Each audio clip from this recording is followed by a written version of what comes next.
সমাজের সেই এতিম ছেলেটা যার বাবা মা আজকে দুনিয়াতে নেই, শুধুমাত্র সেই ছেলের জন্যই কি কোরআন নাজিল হয়েছে?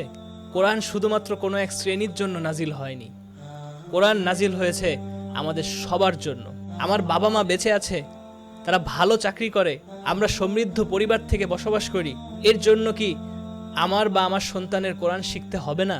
এই চিন্তা চেতনা আজকে থেকে একদমই মুছে ফেলুন। আমরা মুসলমান, আমাদের প্রতিটি হৃদয়ে কোরআন থাকা আবশ্যক, আমাদের প্রতিটি ঘরে ঘরে কোরআন থাকা আবশ্যক। মনে রাখবেন, যেই শিশুটির বাবা আজকে নেই, সে যেমন কোরআনের হাফেজ হবে, যেই শিশুর বাবা রয়েছে, সমাজের উচ্চ স্তরের ফ্যাসিলিটি ভোগ করছে, সেও একদিন কোরআনের হাফেজ হবে ইনশাআল্লাহ। তাই চলুন আমরা নিজেরা পরিবর্তন হই, আমাদের শিশুদেরকে পরিবর্তন করি, তাহলে আগামী পুরো প্রজন্ম পরিবর্তন হয়ে যাবে ইনশাআল্লাহ। আমি তো এমন এক জেনারেশনকে স্বপ্ন দেখি যেখানে মাদ্রাসার ছাত্রদের পাশাপাশি স্কুল কলেজের ছাত্ররাও কোরআনের হাফেজ হবে ইনশাআল্লাহ। প্রতিটি ঘরে ঘরে কোরআনের হাফেজ হবে ইনশাআল্লাহ। এটাই হবে আমাদের আগামী প্রজন্মের সবচেয়ে বড় উপহার।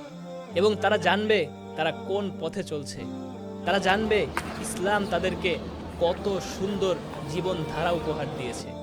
শুধুমাত্র ইসলামকে অনুসরণ করেই দুনিয়া ও আখিরাতে উভয় জায়গায় শান্তি পাওয়া যায়।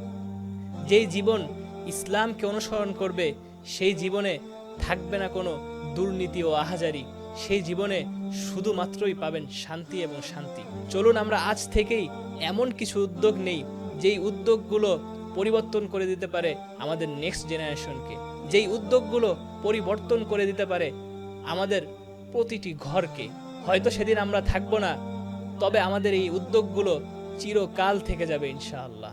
এখন থেকে পৃথিবীর যে কোনো প্রান্তেই থাকুন না কেন, প্রতিদিন মাত্র অল্প কিছু সময় দিয়ে আপনি আপনার সন্তানকে কোরআনের হাফেজ বানাতে পারবেন ইনশাআল্লাহ।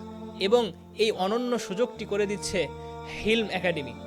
তাদের অভিজ্ঞ টিচারগণ আপনার সন্তানকে প্রতিদিন অল্প কিছু সময় নিয়ে কোরআন শিখিয়ে দিবেন এবং ইসলামিক বেসিক নলেজগুলো শিখিয়ে দিবেন, এবং আস্তে আস্তে তারা আপনার সন্তানকে কোরআনের হাফেজ বানিয়ে দিবেন ইনশাআল্লাহ।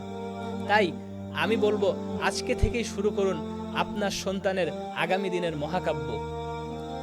আল্লাহ তাআলা আমাদের সবাইকে এই উত্তম উদ্যোগে অংশ নেওয়ার তৌফিক দান করুন।